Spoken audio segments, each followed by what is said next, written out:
তেল গরম, এর মধ্যে ফুলকপিগুলো ভেজে নেব।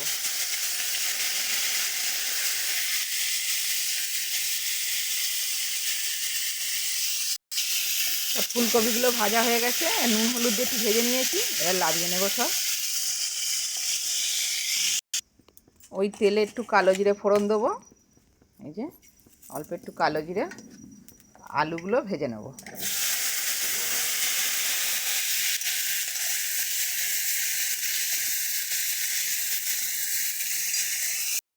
আলু ভাজা হয়ে গেছে, এর মধ্যে লঙ্কা, হলুদ, নুন, টমেটো, আদা বাটা, জিরে, ধনে সব গুলে রেখেছি, এইগুলো একসঙ্গে দিয়ে দেব।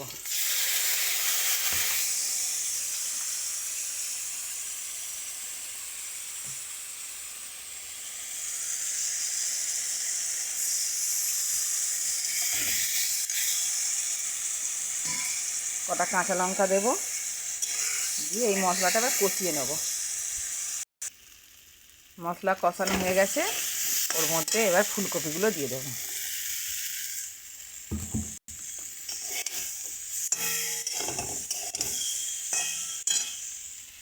দিয়ে জল দিয়ে দেব। ঝোল ফুটে গেছে, ওর মধ্যে এই যে চুনো মাছগুলো ভাজা আছে ওইগুলো দিয়ে দেব।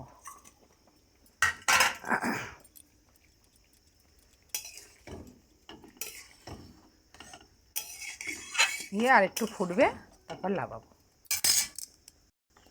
চুনো মাছ দিয়ে ফুলকপির ঝোল হয়ে গেছে। কেমন হয়েছে বন্ধুরা কমেন্টে জানাবেন। চ্যানেলটাকে সাবস্ক্রাইব করে দেবেন, নতুন বলে এড়িয়ে যাবেন না, পাশে থাকবেন।